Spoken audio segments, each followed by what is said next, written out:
오늘 함께 나눈 말씀은 고린도후서 2장 5절로 11절 말씀입니다. Today's passage from 2 Corinthians chapter 2, verse 5 to 11. 고린도후서 2장 5절로 11절 말씀, 우리 말씀 한 절씩 교독하겠습니다. 근심하게 한 자가 있었을지라도 나를 근심하게 한 것이 아니요 어느 정도 너희 모두를 근심하게 한 것이니 어느 정도라 함은 내가 너무 지나치게 말하지 아니하려 함이라.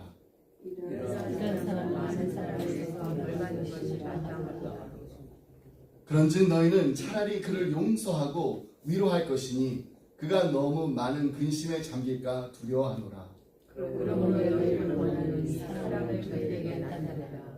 너희가 범사에 순종하는지 그 증거를 알고자 하여 내가 이것을 너에게 썼노라. 너희가 성질을 용서하며 내가 만일 용서한 일이 있으면 용서하는 것은 너희를 위하여 그리스도 안에서 한 것이니. 함께 있습니다. 이는 우리로 사탄에게 속지 않게 하려 함이라. 우리는 그 계책을 알지 못하는 바가 아니오라. 아멘. 인생의 결을 위한 하나님의 위로 세 번째 시간입니다. 오늘의 주제는 용서하며 삽시다입니다. 여러분, 우리가 신앙인으로서 하나님이 원하시는, 하나님이 기뻐하시는 모습대로 살아가려고 합니다. 간절한 마음이 있습니다. 그리고 열심히 또 노력도 합니다. 근데 정말로 하나님이 원하시는 모습대로 살고자 할 때 가장 어려운 일이 있다면 무엇일까요? 이 질문에 대해 많은 분들이 용서라고 대답하십니다. 나에게 깊은 상처를 입힌 사람을 용서하는 것, 이게 가장 힘들다라는 고백을 하십니다. 그렇습니다. 누군가를 용서한다는 거 결코 쉬운 일이 아닙니다. 하지만 결코 불가능한 일은 아닙니다. 우리가 성경적인 용서의 의미를 올바로 이해한다면 결코 불가능한 일이 아닙니다. 때는 우리가 하나님께서 의도하시는 용서가 무엇인지를 바로 이해하지 못해서 용서하는 게 더 어려울 때가 있습니다. 그리고 우리가 성경적인 이 용서의 이유를 올바로 이해하게 되면은 불가능해 보였던 이 용서까지도 감당할 수 있는 지혜를 얻을 수가 있습니다. 사도 바울이 그랬습니다. 고린도 교인들 가운데 사도 바울의 인격을 신뢰할 수 없다라고 인신공격하고 또 그가 공금까지 횡령했다라고 모함한 사람도 있었습니다. 이러한 사람들을 용서했던 사도 바울의 모습을 통해 우리는 하나님께서 원하시고 기뻐하시는 성경적인 용서가 무엇인지를 알 수가 있습니다. 그리고 더 나아가서 왜 용서하라고 하시는지도 알 수가 있어요. 첫 번째, 성경적 용서의 정의입니다. 용서는요, 잘못을 묵인하는 관대함을 의미하지 않습니다. 성경에서 가르치는 용서는 결코 죄를 그냥 무조건 관대하게 덮어주라는 것이 아닙니다. 상대방의 잘못을 그냥 없었던 일처럼 무조건 눈 감아주라는 것을 의미하는 것은 아닙니다. 우린 때로는 관대와 용서를 혼동하기 때문에 마음의 갈등을 가지고 고민하는 경우가 많습니다. 오늘 본문 말씀에서도 이 사도 바울이 자신이 당한 이 부당한 아픔을 하나하나 용서해 나가는 모습을 보게 되면은 용서는 묵인하는 것이 아니다라는 것을 뒷받침해 주고 있습니다. 5절로 8절 말씀에 보면은 근심하게 하는 자에 대해서 사도 바울이 언급하고 있어요. 여기에는 이 두 가지 해석이 있습니다. 첫 번째, 고린도전서에 언급한 이 스텝마더와 이 결혼한 이 죄를 지은 사람, 이 사람을 말하는 것입니다. 이 과거의 많은 성경학자들에게 이 압도적으로 받아진 이 견해였습니다. 근데 최근에 와서는 이 근심하게 하는 사람이 고린도 교회에서 사도 바울을 모함하고 또 거짓 소문을 퍼뜨림으로 바울의 인격을 공격하고 또 교회를 어지럽혔던 사람이라는 의견이 더 보편적으로 이 학자들 가운데 받아들여지고 있습니다. 오늘 본문 말씀의 그 문맥을 볼 때 후자가 더 적합하다라고 저도 동의합니다. 5절 말씀을 함께 보겠습니다. 근심하게 한 자가 있을지라도 나를 근심하게 한 것이 아니요 어느 정도 너희 모두를 근심하게 한 것이니 어느 정도라 함은 내가 너무 지나치게 말하지 아니하려 함이라. 여기서 나를 근심하게 한 것이 아니요 라고 말하고 있는 것은 바울 자신에게 직접적인 상처를 주지 않았다라는 의미가 아닙니다. 사도 바울이 이렇게 말하고 있는 그 이유는요, 성경적인 의미로 봤을 때 교회는 한 몸입니다. 교회는 한 몸이기 때문에 한 지체가 상처를 당해서 고통을 당하게 되면은 온 몸이 함께 고통을 당하기 때문입니다. 그리고 더 나아가서 10절에 보면은 사도 바울이 자기가 개인적으로 용서한 것을 모범으로 삼아서 고린도 교인들에게도 용서하라고 권고하고 있습니다. 이것을 보더라도 그가 직접적으로 상처를 입었어요.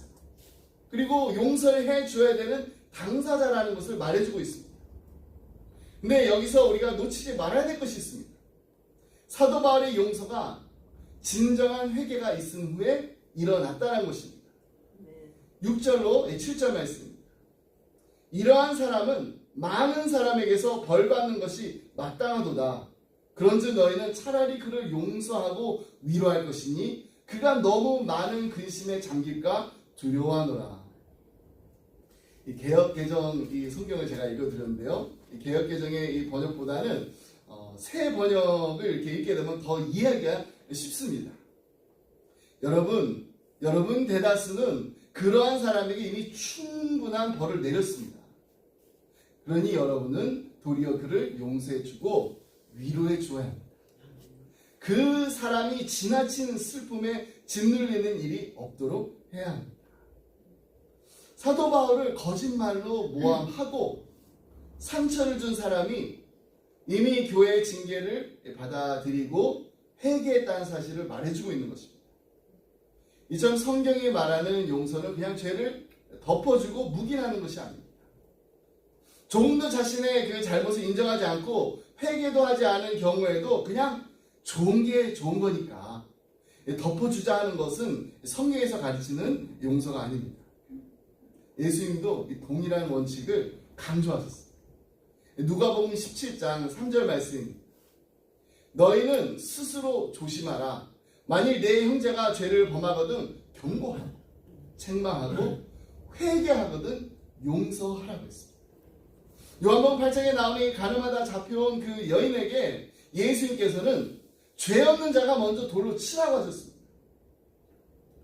근데 많은 이 크리스찬들이 이 말씀만 인용하면서 용서가 이 관용이라고 혼동을 하지만은 예수님께서는 결코 죄를 묵인하지 않으셨습니다. 예수님께서 여인에게 분명히 이렇게 말씀하셨습니다. 가서 다시는 죄를 범하지 말라. 우리는 용서와 관용을 혼동하면 안 됩니다. 믿음에 가족된 형제나 자매가 상대방에게 상처를 입혔을 때 사랑해야지.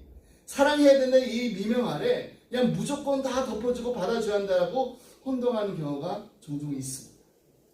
하지만 그건 비성경적인 것입니다. 묵인하는 거 사랑하는 거 아닙니다.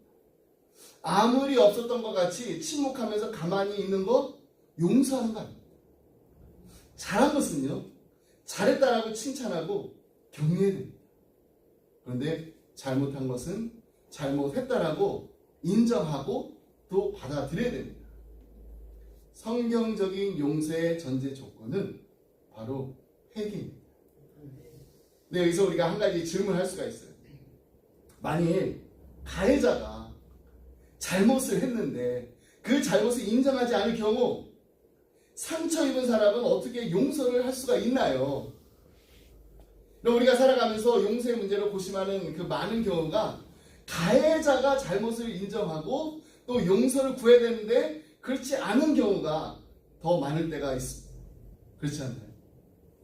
이런 경우에 우리가 어떻게 해야 하는지 거기에 대해서 그리고 우리가 또 왜 용서를 꼭 해야 하는지 여기에 대한 질문을 오늘 우리 함께 생각하면서 말씀을 나누도록 하겠습니다. 자, 두 번째, 성경적 이 용서의 정의를 말씀드릴게요. 용서한다는 것은요, 앞으로 어떻게 하는지 두고 보겠어 라는 의미가 아닙니다. 우리 이런 말을 많이 해요. 자기가 잘못한 거 인정한다면은 내가 얼마든지 용서해 줄 마음이 있어. 그런데 막상 상대방이 잘못을 인정하고 또 사과를 했는데도 온전히 용서하고 받아주기보다는 그래, 앞으로 어떻게 하는지 좀 더 지켜보겠어 라고 하는 경우가 더 많이 있습니다. 이런 경우 안타깝게도 말로는 용서한다고 했어요. 말로는 용서한다고 했지만은 관계 회복은 되지 않은 상태로 그냥 거기에서 머무르게 되는 경우가 종종 있습니다. 고린도 교회 교인들이 사실 그런 모습이었습니다. 교회의 거짓 소문을 퍼뜨려가지고 무리를 일으킨 사람들을 고린도 교회가 사도 바울의 그 책망의 그 편지를 받은 후에 징계를 했습니다. 6절 말씀에 보면 많은 사람에게서 벌 받은 것이라고 했습니다. 그러니까 이들은 이미 자신의 잘못한 일에 대한 징계를 받았다는 것입니다. 6절로 8절 말씀 우리 다시 한번 보겠습니다. 이러한 사람은 많은 사람에게서 벌 받는 것이 마땅하도다. 그런즉 너희는 차라리 그를 용서하고 위로할 것이니 그가 너무 많은 근심에 잠길까 두려워하노라. 그러므로 너희를 권하노니 사랑을 그들에게 나타내라. 이미 사람들이 이전에 자신의 잘못을 뉘우치고 회개하고 돌아왔는데도 고린도 교인들이 아무도 그들을 반갑게 맞아주지 않았습니다. 왜 그랬을까요? 이들이 또 문제를 일으킬 소지가 있다라는 두려움이 있었을 수도 있습니다. 아니면 이들로 인해서 받았던 그 상처에 대한 그 충분한 대가를 지불하지 않았다는 생각 때문일 수도 있습니다. 전 고린도 교인들은 쉽게 이들에게 다가가지 않고 이들을 외면했던 것입니다. 그래서 사도 바울이 고린도 교인들에게 이제는 그만 이들을 용서하고 받아주라고 권면하고 있는 것입니다. 그럼 우리도요, 이런 반쪽짜리 용서를 하기가 얼마나 쉬운지 모릅니다. 말로는 우리가 용서했다고 해요. 하지만 실제로는 아직은 보류 중, 이 보류 중의 상태가 있기가 얼마나 쉬운지 모릅니다. 여러분, 우리가 이것을 기억해야 돼요. 하나님께서는 우리가 회개하고 자복한 모든 죄를 용서하실 뿐만 아니라 기억조차도 하지 않으신다라고 분명히 약속하셨습니다. 아멘. 히브리서 10장 17절 말씀입니다. 또 그들의 죄와 그들의 불법을 내가 다시 기억하지 아니하리라 하셨으니. 아멘. 여러분, 우리 잘 아시는 이 코리테움 여사가 이 용서에 대해서 이런 말을 했어요. 하나님은 우리의 죄를 바다 깊은 곳에 던져버리고 그곳에서 No fishing 사인을 붙이셨습니다. No fishing 사인. 그러니까 우리 모든 죄를 다 하고 그걸 다시 건드리지 말라는 거예요. 하나님은 모든 걸 다 용서하시고 이미 다 잊어버리셨는데 왜 우리는 잊어버리지 않고 기억하면서 계속해서 그걸 끄집어내면서 정죄한다면은 하나님의 마음, 하나님의 심정은 과연 어떠실까요? 하나님은 용서하시고 잊어버리시고 다시 재개할 수 있는 기회를 주시기로 결정하셨는데 우리는 여전히 기억하고 용서하지 못하는 이유가 있다면 그 이유는 무엇일까요? 혹시 다시 피해를 입을 수 있다라는 두려움, 그 두려움이 있기 때문 아닐까요? 여러분, 우리가 이 두려움을 극복하지 못하면요 절대로 용서하지 못합니다. 만약 진정한 회개가 있었다면 비록 위험 부담은 있습니다. 하지만 다시 받아주고 새로운 관계를 여는 것, 이것이 성경적인 용서입니다. 인빅터스라고 이 우리가 꿈꾸는 기적이라는 이 영화가 있어요.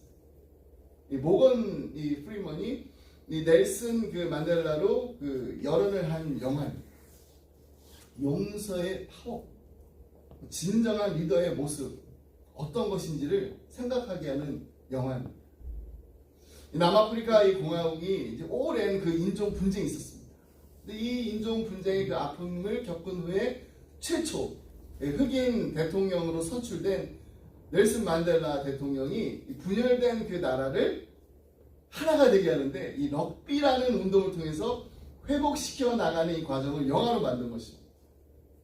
넬슨 만델라가 인권운동을 하다가요, 거의 30년을 로벤 섬에서 정치범으로 유배돼가지고 채석장에서 돌을 깎는 그런 강제 노동을 하면서 살았던 아픔이 있는 분이었습니다.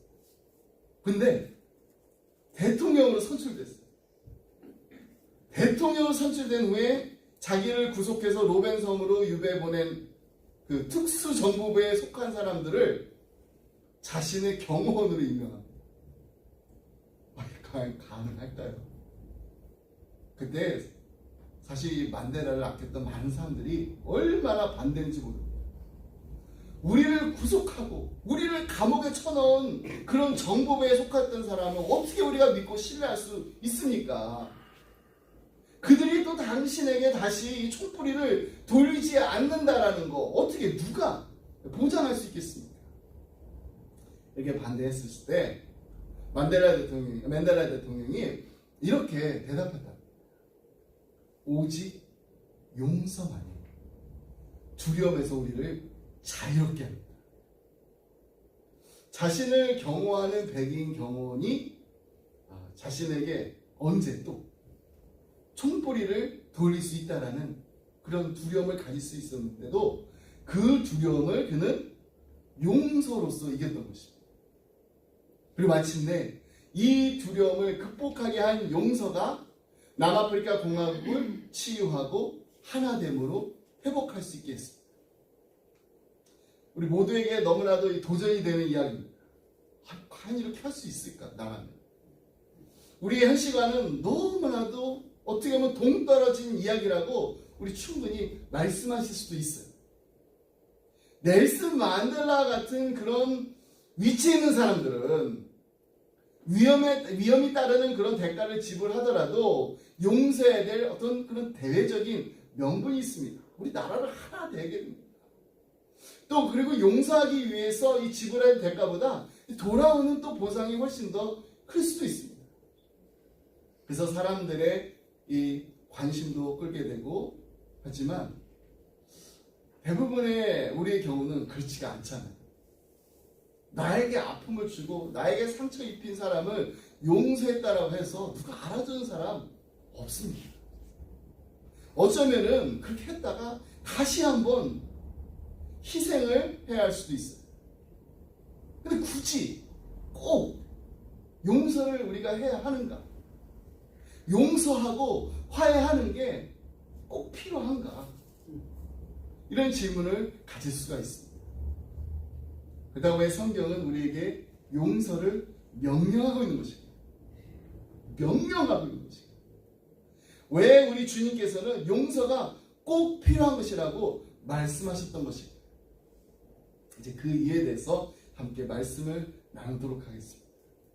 첫 번째 이유는요, 용서는 상처 입은 우리를 자유하게 하기 때문입니다. 우리는요, 상처를 입었을 때 세 가지 태도 가운데 한 가지를 택할 수가 있습니다. 보복하기, 잊고 살기, 아니면 용서하기. 이 세 가지 가운데 한 가지를 선택할 수가 있습니다. 첫 번째 태도는요, 보복입니다. 보복하고 나면은요, 마음이 후련할 것 같습니다. 하지만 우리가 입은 상처를 치유해주지 못합니다. 마음속에 허탈감만 더해줍니다. 내가 이 정도밖에 안 되는 사람인가 하는 자책으로 자신에 대한 실망감만 더할 수도 있습니다. 두 번째 태도는 잊고 살기. 보복은 할 수 없고 그렇다고 용서하기는 싫기 때문에 그냥 시간에 맡기고 잊어버리고 살려는 것, 이것도 궁극적인 해결책이 되지는 못합니다. 잊어버리고 생각하지 않기로 작정하는 것은요, 마치 이 공을요, 이 물속에 이렇게 집어넣어가지고 안 보게 하고 감추게 하려는 그런 시도와 같습니다. 아무리 공을 물속에 넣고 또 넣어도 언젠간 그 공이 다시 물 위로 올라오게 돼 있습니다. 하지만 세 번째 용서는요, 우리에게 치유를 가져다 줍니다. 아픔으로부터 자유를 누리게 합니다. 유대인 철학자의 한나 아렌트 여사가 자신의 그 대표적인 저서 The Human Condition, 인간의 상태에서 이런 말을 했습니다. 과거의 고통스러운 기억이 끊임없이 노한 파도와 같이 우리에게 밀려와서 괴롭히는 것을 막을 수 있는 유일한 길은 용서의 힘밖에 없습니다. 그렇습니다. 우리를 과거의 아픔으로부터 온전히 자유케 하는 유일한 길은요, 용서밖에 없습니다. 그래서 우리를 사랑하신 하나님은 용서하라고 명령하신 것입니다. 우리에게 가장 좋은 것을 주시길 원하시는 분이 하나님 아버지십니다. 그렇기 때문에 우리에게 용서하라는 거예요. 사도 바울도 마음속 깊이까지 파고드는 이 아픔이 있었습니다. 그 아픔을 당했지만은 용서함을 선택했기 때문에 진정한 자유함을 누릴 수 있었던 것입니다. 5절 말씀 다시 한번 보겠습니다. 근심하게 한 자가 있을지라도 나를 근심하게 한 것이 아니요 어느 정도 너희 모두를 근심하게 한 것이니 어느 정도라 하면 내가 너무 지나치게 말하지 아니하려 함이라. 사도 바울은 고린도 교회를 방문하려는 그 스케줄을 바꿔야 했을 정도로 이 깊은 상처와 아픔이 있었습니다. 하지만 용서함을 통해 자유함을 누릴 수가 있었습니다. 그래서 내가 나를 근심하게 한 것이 아니요 너희 모두를 근심하게 한 것이라고 했습니다. 사도 바울은요 자신의 그 인격을 공격하고 상처를 주었던 그 사람을 이미 가해자로 보고 있지 않다는 것입니다. 하나님의 은혜와 하나님의 사랑으로 회복되어야 할 한 영혼으로 그리고 계속해서 함께해야 할 한 지체로 보았던 것입니다. 그래서 바울은 자신에게 아픔을 준 사람들의 이름을 의도적으로 밝히지 않고 있어요. 이 사람이 나에게 상처를 줬습니다. 여러분 용서를 통해 회복되지 않으면 이렇게 할 수가 없습니다. 루이스 민스의 우리 용서하며 삽시다라는 그 책이 있어요.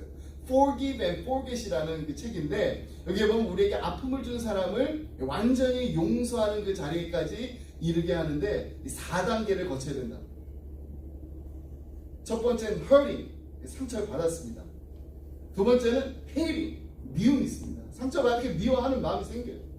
네, 세 번째 단계는 healing, 바로 치유를 받아야지. 네 번째, coming together, 재결합을 할 수가 있습니다. 근데 이 재결합의 단계는요 상대방의 그 반응에 따라서 이루어질 수도 있고요 또 이루어지지 않을 수도 있습니다. 하지만 세 번째 단계 뭐라고 했죠?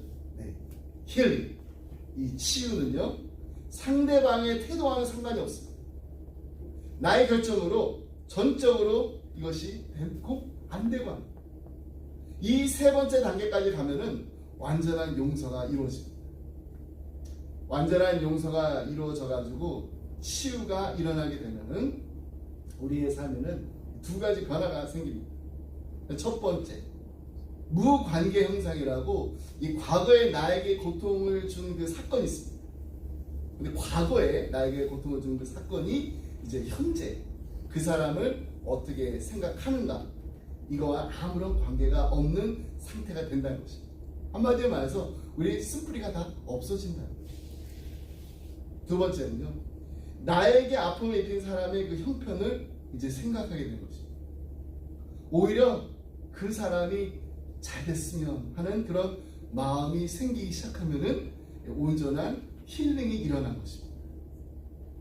오늘 본문 말씀 통해서 사도 바울이 용서함을 통해서 그냥 용서하는 것을 그치는 것이 아니라 이제 그 힐링, 그 치유의 단계까지 오게 된 것을 볼 수가 있습니다. 7절 말씀을 다시 보겠습니다. 그런즉 너희는 차라리 그를 용서하고 위로할 것이니 그가 너무 많은 근심에 잠길까 두려워한다. 무슨 말인가요? 지금 사도 바울은요, 자기에게 그 아픔을 준 그 사람의 삶을 오히려 더 염려하는 그런 모습을 우리에게 보여주고 있습니다. 이런 사도 바울의 그 용서를 통해서 이런 것이 온전한 자유함이구나, 온전한 치유구나, 힐링이라는 것을 우리가 알 수가 있어요. 여러분, 아직도 입은 그 피해가, 또 상처가 너무 깊어가지고 고통 가운데 계신 분이 혹시 이 자리에 계실 수도 있습니다. 우리 모두 다 그런 경험을 했어요. 용서는 결코 쉬운 일이 아닙니다. 왜냐하면 용서는 때로는요, 많은 대가를 치러야 하기 때문에. 하지만 우리가 잊지 말아야 할 것이 있습니다. 우리가 용서하지 않으면은 우리는 더 큰 대가를 지불하게 됩니다. 과거의 상처, 과거의 그 아픔을 계속해서 품고 가야 하기 때문에 이것이 더 큰 대가. 그렇습니다. 용서만이 우리를 그 고통에서 완전히 치유함을 받게 하고 자유로운 삶을 살게 할 수 있는 유일한 해결책입니다. 그래서 하나님께서 우리에게 용서하는 삶을 살면 좋겠다라고 하신 게 아니라 살아라 라고 명령하시는 것입니다. 우리의 행복과 직접적인 관계가 있기에 하나님께서는 용서를 우리에게 명령하신 것입니다. 여러분, 용서는 나를 위한 선물이다, 이런 그런 글 많이 들어보셨죠? 용서는 남을 위해서가 아니라 나를 위해서 하는 결단이라고 합니다. 하지만 이게 말처럼 쉽지가 않아요. 글처럼 그냥 쉽게 되지 않습니다. 용서하는 거는요, 우리의 힘만으로는 하지 못합니다. 그래서 우리는 용서할 수 있게 해달라고 우리 주님께 도움을 구하셔야 됩니다. 우리에게 나의 피난처라는 그 책으로 잘 알려진 아까 말씀드린 코리 텐 붐 여사의 그 이야기를 한 번쯤은 다 들어보셨을 거예요.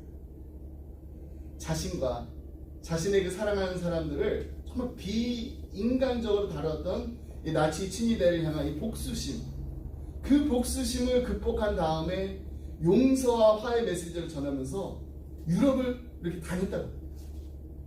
그러다 어느 날 독일 미넨에서 간증 집회를 이제 했는데, 간증 집회를 마치고 나올 때 교회 마당에서 한 늙은 노인을 만나게 됐습니다.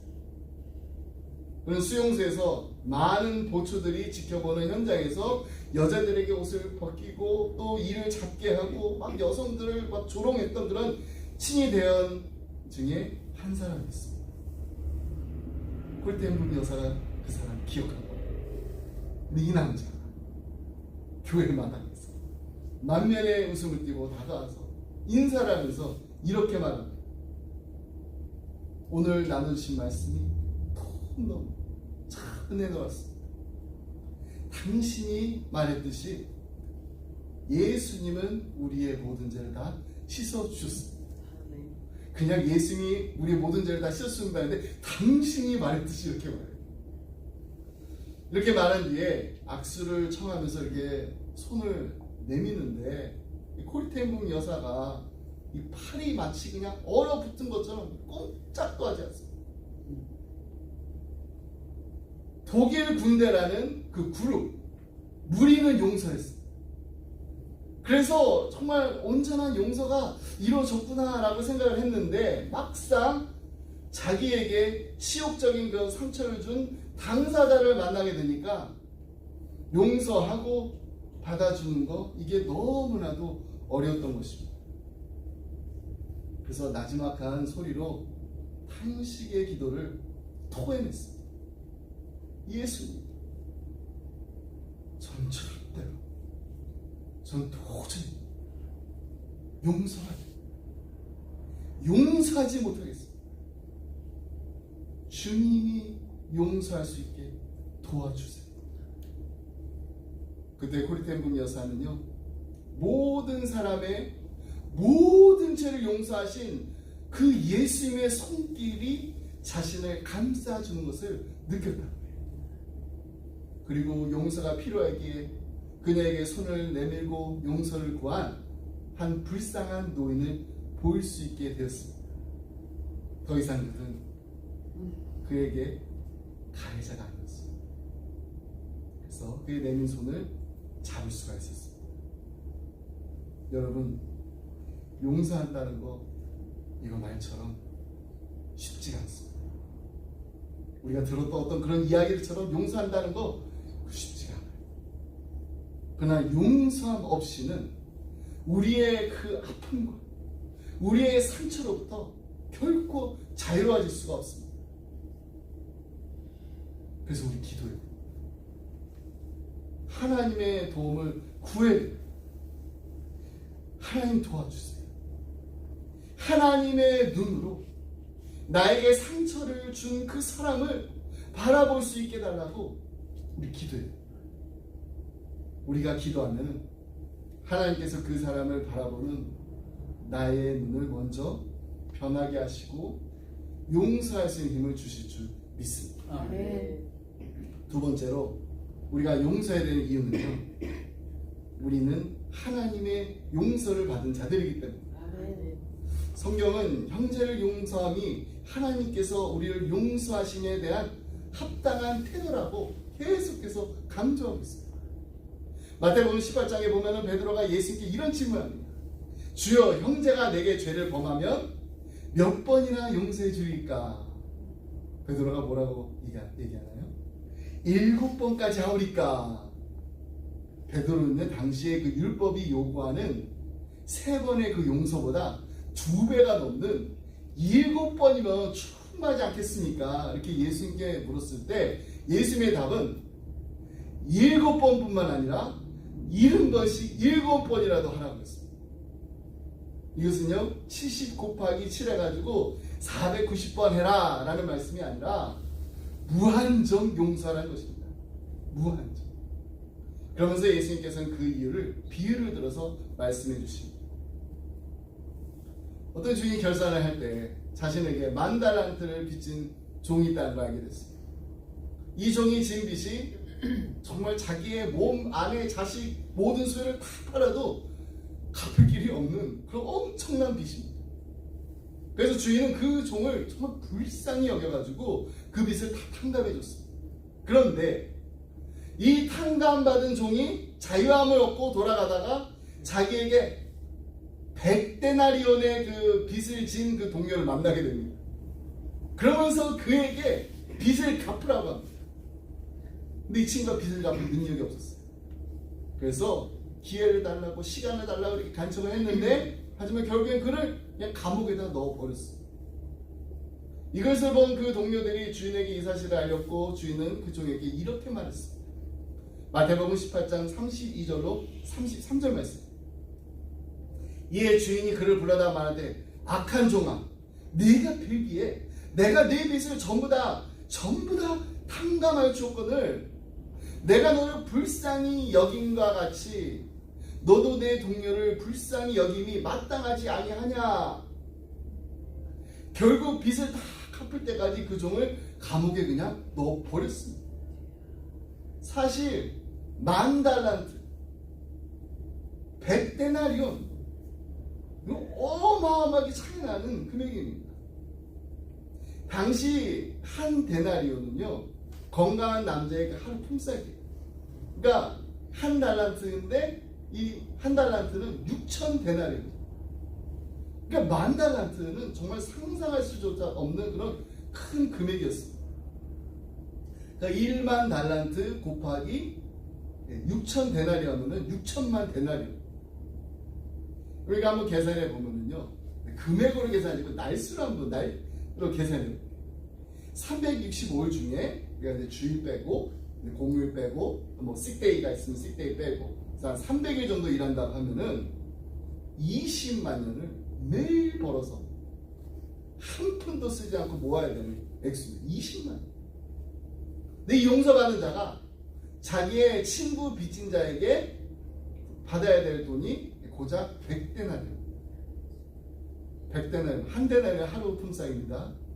100일 정도 그냥 일해서 벌어야 될 정도입니다. 100일 정도도 많은 일하는 날이에요. 근데 20만이면 그러면 아무것도 아니에요. 결국 이 상상할 수조차도 없는 큰 사랑과 용서를 받은 인생이 그냥 작은 거 하나 용서하지 못할 때 감옥에 갇히게 된다는 것입니다.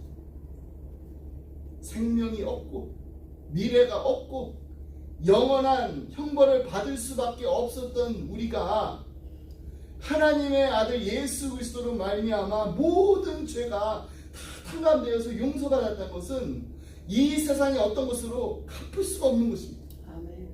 근데 그토록 큰 사랑을 받은 우리가 작은 것을 하나 용서하지 못할 때 우린 다시 좁고 무섭고 두려운 문제, 인생의 감옥에 갇히게 되는 것입니다. 우리의 의지로 용서할 수 있다면 얼마나 좋을까요?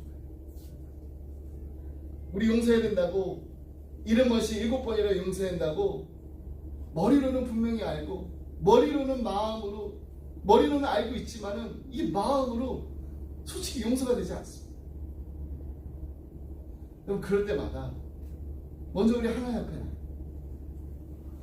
하나님 앞에 나와서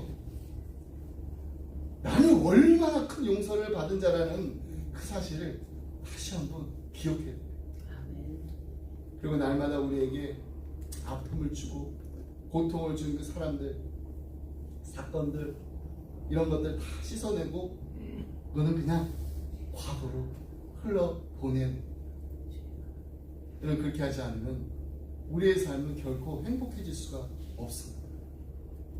우리가 돈 때문에, 또 직장 때문에, 또 물질 때문에 이렇게 힘들다고 합니다. 하지만요, 정말 가장 우리를 고통스럽게 만든 일은요, 바로 이 관계에 있습니다. 이 관계의 문제를 마음에 담고 살면은요, 계속해서 우리는 우리 자신을 상하게 하고 그 마음의 그 감옥에 갇히게 합니다. 그래서 우리를 정말 축복하기를 원하시는 주님께서는 우리가 주님께 받은 그 사랑을 기억하면서 우리 안에 상처가 아니라 은혜를 가득 채워서 사람과 세상의 일을 바라보라고 하십니다. 예수님께서 이 비유를 하시면서 이 비유의 끝에 그 뭐라고 말씀하시냐면은 너희가 각각 마음으로부터 형제를 용서하지 아니하면 나의 하늘 아버지께서도 너희에게 이와 같이 하시리라고 하셨습니다. 그렇습니다. 이 비유가 강조하는 것은 하나님께 은혜를 받으셨으면서도 그 은혜를 우리가 정말 누려야 되는데 그 은혜를 누리지 못하는 자리에 우리도 들어갈 수 있다는 것입니다. 허다한 죄를 덮는 사랑인 용서가 사실 하나님께서 우리를 사랑하셔서 우리에게 베풀어 주신 은혜 아닙니다. 우리가 아직 죄인 되었을 때 Yet we were still sinners. 하나님께서는 우리를 사랑하셔서 독생자 예수 그리스도를 이 땅에 보내주셨고 십자가에서 흘리신 그리스도의 그 예수의 피로 말미암아 우리의 모든 죄와 우리의 모든 허물을 덮어주셨습니다. 우리는 예수님의 피로 말미암아 속량 곧 죄사함을 받았습니다. 아멘. 하나님의 사랑이 우리의 모든 허물과 죄를 다 덮어버리신 겁니다. 사도 바울이 정말로 하기 어려운 이 용서를 감당할 수 있었던 비결은요, 그가 정말 성숙하고 교회 리더여서 아닙니다. 그가 십자가 앞에 나왔기 때문입니다. 10절 말씀 보겠습니다. 너희가 무슨 일에든지 누구를 용서하면 나도 그리하고 내가 만일 용서한 일이 있으면 용서한 그것은 너희를 위하여 그리스도 앞에서 한 것입니다. 사도 바울은 용서를 그리스도 앞에서 한 것이라고 했습니다. 괴수 중에 우두머리와 같았던 자신을 기억하면서 그런 자신을 용서해 주신 예수 그리스도의 십자가 앞에 나왔기 때문에 그도 그에게 상처를 주고 아픔을 준 사람을 용서할 수 있었던 것입니다. 내가 얼마나 큰 죄를 용서받은 하나님의 용서를 받은 자라는 걸 바울은 알고 있었습니다. 그래서 바울은 다른 서신에서도 십자가를 통하여서 하나님께서 베푸신 그 용서가 바로 우리의 용서의 비결임을 계속해서 강조하고 있습니다. 두 말씀만 나눌게요. 골로에서 3장 13절 그리고 에베소서 4장 32절 말씀. 누가 누구에게 불만이 있거든 서로 용납하여 피차 용서하되 주께서 너희를 용서한 것 같이 너희도 그리하고 서로 친절하게 하며 불쌍히 여기며 서로 용서하기를 하나님이 그리스도 안에서 너희를 용서함과 같이 하라. 그렇습니다. 십자가의 놀라운 사랑을 받은 우리가 서로를 뜨겁게 사랑하기 위해서 먼저 서로를 용서해야 됩니다. 계속해서 허물을 들춰내기보다는 계속해서 허물을 덮어주는 사랑으로 서로가 서로를 사랑해야 됩니다. 누구든지 하나님을 사랑하노라 하고 그 형제를 미워하면 이는 거짓말하는 자라고 요한 사도가 말했습니다. 저는 누구 용서하고 정말 용서하기 힘든 마음이 있을 때 이 말씀입니다. 누구든지 하나님을 사랑하노라 하고 그 형제를 미워하면 이는 거짓말하는 자. 그렇다면은 하나님을 사랑하고 그 형제를 사랑하는 자는 누구일까요? 예수님께서 제자들에게 이렇게 말씀하셨습니다. 요한복음 13장 34절로 35절 말씀. 새 계명을 너에게 주노니 서로 사랑하라. 내가 너희를 사랑한 것 같이 너희도 서로 사랑하라. 너희가 서로 사랑하면 이로써 모든 사람이 너희가 내 제자인 줄 알리라. 하나님을 사랑하노라 하고 그 형제를 사랑하지 못하는 자가 되지 마시고요. 정말 하나님을 사랑하노라 하면서 형제를 사랑하는 예수님의 제자들이 다 되시길 바랍니다. 우리는 하나님의 성품에 참여한 자들이 되었을 뿐만 아니라 예수님의 제자로서 사랑의 사도들이 되었습니다. 그러므로 우리는 서로가 서로를 사랑할 때도 우리가 이웃을 사랑할 때도 또 원수를 사랑할 때도 예수님처럼 사랑해요. 예수님 말씀하신 대로 예수님 명령하신 대로 사랑해야 됩니다. 우리가 서로를 사랑할 때 우리가 아는 모든 사람들이 우리가 예수님의 제자인 것을 알게 되는 보배로운 인생들이 다 되시기를 주님의 이름으로 축복합니다. 아멘. 말씀했습니다. C.S. 루이스가 사랑에 대한 이런 글을 남겼어요. 사랑은 상처받는 것이다. 누군가를 사랑해보라. 그러면 곧 당신은 상처받게 될 것이다. 만일 상처받기를 원치 않거든 그 누구도 사랑하지 말라. 당신의 마음을 아무에게도 주지 말라. 심지어 동물에게조차도 말이다. 당신의 마음을 철장 안에 가두라. 그리고 적당한 예의와 고상한 취미로 당신의 마음을 꽁꽁 동여매라. 그러면 당신은 결코 상처 입지 않을 것이다. 그러나 한 가지 그 안에서 당신의 마음은 누구도 사랑할 수 없는 굳은 마음으로 누구도 가까이 하지 못할 단단한 마음으로 누구도 치료하지 못할 치료불능의 마음으로 변해갈 것이다. 여러분 사랑하기 원하시나요? 그렇다면 먼저 상처받을 마음의 준비를 하셔야 돼요. 사랑은요 상처받는 것입니다. 예수님은 평생 상처를 받으시며 사셨습니다. 예수님이 도우신 그 수많은 사람들, 형제, 가족, 그리고 심지어는 사랑하는 제자들로부터도 상처를 받으시며 사셨습니다. 그러나 예수님은 한 번도 사랑하기를 포기하지 않으셨습니다. 그리고 마지막 십자가 위에서도 예수님은 당신을 해하려고 하는 자들 위해서 이렇게 기도하셨습니다. 아버지여, 아버지, 저들의 죄를 사하여 주옵소서. 저들이 하는 일을 알지 못하니. 그렇습니다. 상처를 받는다는 거 두려운 일이죠. 하지만 사랑은 상처를 받는 것을 결코 두려워하지 않습니다. 우리가 누군가로 인해서 상처를 지금 받고 있다면 그 사람을 아직도 사랑하고 있다는 증거. 그래서 상처는 사랑의 훈장이라는 말이 있습니다. 2024년도 우리 한 해를 보내면서 나 얼마나 많은 사랑의 훈장을 받았는지 우리 자신 한번 돌아봤으면 좋겠습니다. 그만큼 여러분 사랑하다가 상처 받으셨다는 거. 그리고 이제 얼마 남지 않은 2025년도 이제 새해를 준비하면서 우리 벌써 10월 마지막 주일이에요. 더 많은 사랑의 훈장을 받으실 준비를 하는 예수님의 참 제자들이 다 되시기를 주님의 이름으로 축복합니다. 아멘. 기도하겠습니다. 사랑이 풍성하신 하나님 아버지, 예수 그리스도의 십자가를 통해 받은 놀라운 용서와 은혜 다시 한번 감사드립니다.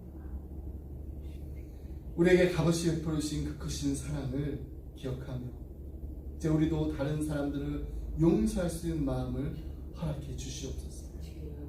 하나님, 용서는 결코 쉽지 않지만 하나님의 은혜를 받았기에 우리도 용서해야 한다는 사실을 다시금 깨닫게 해주시니 감사합니다. 우리가 받은 사랑을 기억하며 상처를 준 사람들을 용서하고 그들을 품을 수 있도록 하나님 도와주시옵소서. 우리 안에 두려움이 있다면 그 두려움을 극복하고 자유함을 누릴 수 있도록 우리에게 힘을 더해 주시옵소서. 사람들과의 관계 속에서 받은 상처를 다 주님께 맡기고 치유와 회복을 허락해 주시기를 간절히 구합니다.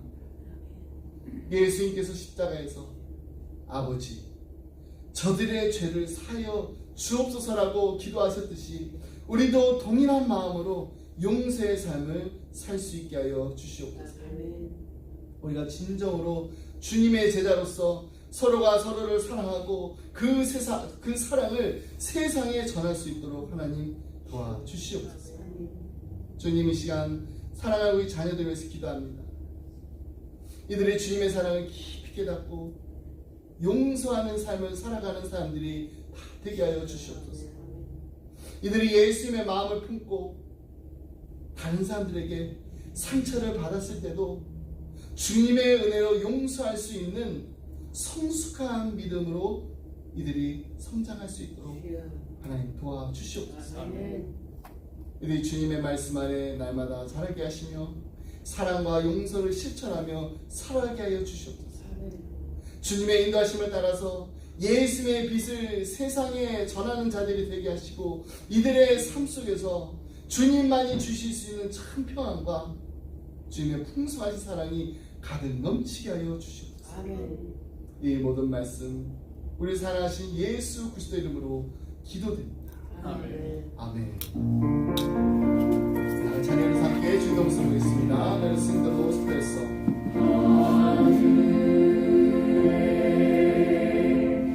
계신 아버지,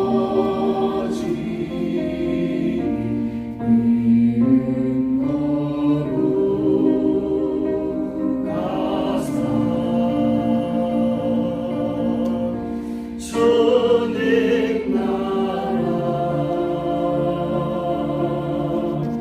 행하사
이제는 우주 예수 그리스도의 은혜와 하나님 아버지의 그 크신 사랑과 성령님의 감동감화 교통하심, 하나님 예수님처럼 사랑하고 예수님처럼 용서하고 예수님처럼 아파하는 자들의 마음을 치유하는 예수님의 참 제자들이 되길 원합니다.